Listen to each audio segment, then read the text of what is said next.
Now, because in the beginning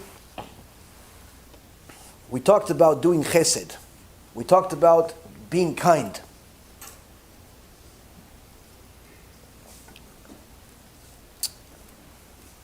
Being kind, Rabotai, it's not just giving somebody challah. It's not just giving somebody some money. Sometimes, the biggest chesed that you can give somebody is emet.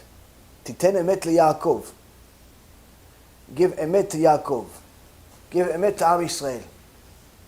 Sometimes, your friends, your family, fellow Jews among you that you don't even know, they have similar beliefs. They believe God runs the world. They believe Shabbat is a day of holiness. But reward and punishment is not exactly on their priority list. Understanding of the right ideology is not exactly their best. And many times, it's because they go to different places, different rabbis, different speakers that are more concerned about their pocket than they are about your friend's neshama. Now, one of the Rishonim, 800 years ago, by the name of Rabbi Yaron, had a few things to say about that. In his famous Sefer, Sharet Teshuva, in the third gate, section 187, Rabbi Yaron talks about a class of chanfanim, flatterers. Says the subject of this class is divided into 9 categories. The first category is a flatterer who recognizes or sees or knows that his fellow is tainted with sin, and that he embraces deceit, or that he sins through lashon hara or verbal abuse, but he smooth talks him with an evil tongue and says, "You've committed no wrong." He says, this chanfan, who is this chanfan? Who is this flatterer? It's a person that knows that the other guy drives on Shabbat. He knows the guy's a thief in his business. He knows the guy says lashon hara about everybody.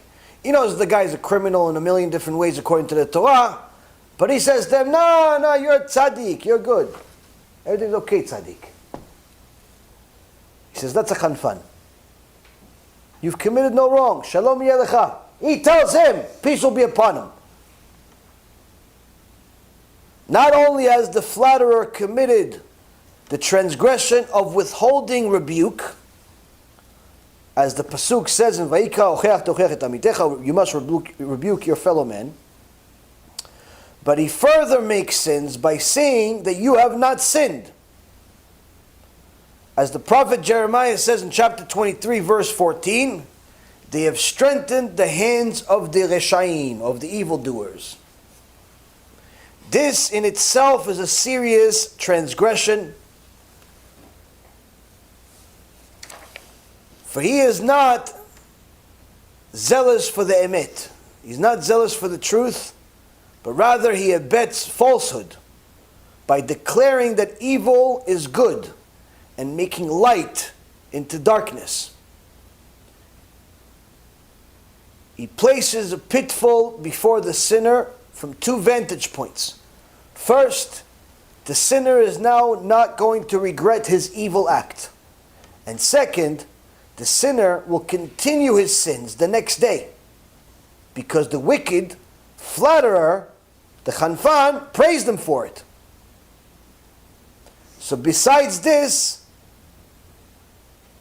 flatterer will be punished for the harm that he caused the people who this person sinned against, by justifying the one who sinned against him. As it says in the pasuk in Tehillim 5:7, you, meaning Hashem, will destroy the speakers of deceit.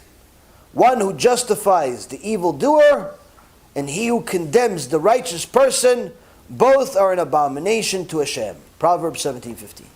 So, Rabbi Yonah, with countless sources, says there are certain people that are called chanfanim, flatterers.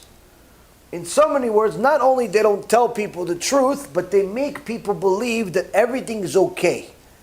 Even though you drove to shul on Shabbat, even though you may be a thief, even though you cheat on your wife, even though you cheat on your husband, even though you do this, you do that, you do 1.5 things against the Torah, but no, they want to motivate you to be happy, motivate you to be excited, motivate you to be, against Hashem. Rabbi Yonah says, never be one of those people. Never stand in the same room as one of those people. Why? They have a deen from Shamayim coming to them at some point that's going to be very harsh and impossible to fix. Because this person gave strength to the wicked. And on top of it, he stopped people from doing tshuva by not only telling them that they're okay and they're not sinning, but actually praising them while they're sinning. He called the guy tzaddik even though he knows the guy drives on Shabbat.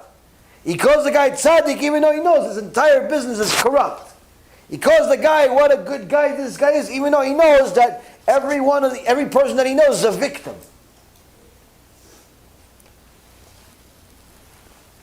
And Rabbi Yonah says that this person is considered an abomination in the eyes of Hashem. What's else considered an abomination in the eyes of Hashem? Idol worship.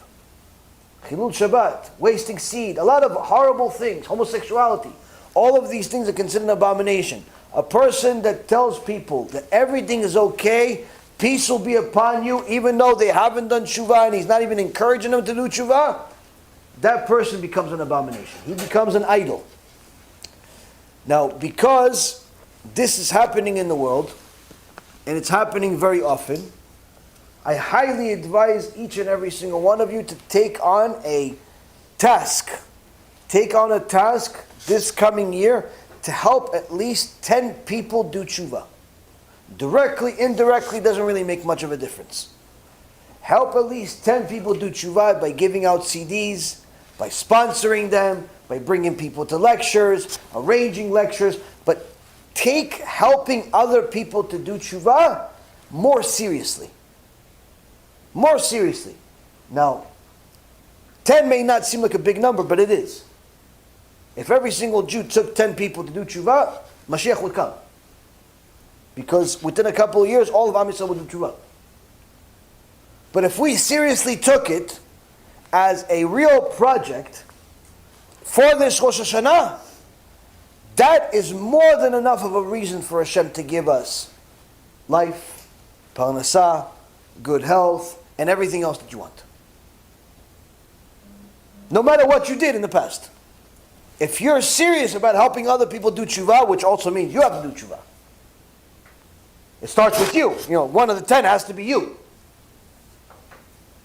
If you take that on, that's giving Hashem a reason to give you all those things that you want and need and even beyond it. Why? Because that's the only thing you can really give Him.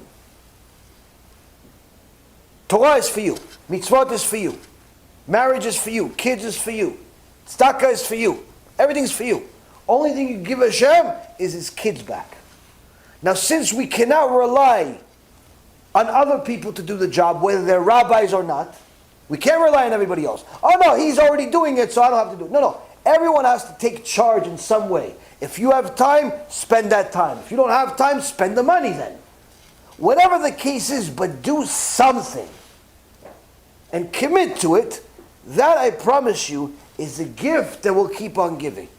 Because the moment you see one of those people that you gave them a CD, or you invited them to a lecture, or you sent them something out, you see those people covering their head for the first time. You see those people keeping Shabbat and telling you, thank you for helping me keep Shabbat. You see one of those people coming to the shiur. You see one of those people invite you to a shiur suddenly. You see one of those people saying, listen, I can't hang out tonight. I can't go to the wedding. Why? I got daf yomi. I'm learning. You see those people's lives change. Your heart will melt. And the only regret you're going to have is that you didn't do it more. Because once you see people change their life, that's the biggest motivation in the world to such an extent that you say to Hashem, Hashem, you know what? Even if you don't give me reward for it, it's still worth it. It's still worth it. Because you see somebody become kadosh in front of your eyes. In front of your eyes. But do this for yourself at least. Because in reality, Rabotai, listen, I don't know how much you learn Torah. Who says it's enough? I don't know how many mitzvot you do. Who says it's enough? I don't know how many good things you do. Who says it's enough? In reality, I'm talking to myself really. Who says it's enough? Who says it's enough? But one thing I do know is Hashem is interested in more of his kids coming home. That he's interested in. He's definitely interested in that. Because he doesn't want to put his hands on them. He doesn't want to bring another Holocaust. He doesn't want to hurt his own kids. It's his kids. He doesn't want to hurt them. So if you could help Hashem not hurt his own kid, because his kid now became a good kid, guess what? You become Hashem's favorite kid. But you have to start with yourself, and you have to take it seriously. Be'ezrat Hashem, the Chazon Ish will continue teaching us more and more of what we need to do for ourselves and for our nation, to prepare for Rosh Hashanah, to prepare for Yom Kippur, to prepare for our own day-to-day life. Tomorrow, Tuesday night, we continue. We're back here. We're going to have our Erev Mashiach Shiur. Wednesday, we have the questions and answers. And then we have Rosh Hashanah. We're not going to have a class next Sunday because we have Rosh Hashanah. Next classes are going to be after that Tuesday, or most likely Tuesday of next week. But either way, I'll see you guys before that. If you guys have any particular questions, unless they're pressing for right now, keep them for Wednesday. Because I have to encourage you guys to keep your questions, because you never ask questions during the shiur. People ask, how come they don't ask questions? Baruch Adonai Leolam, Amen ve'amen.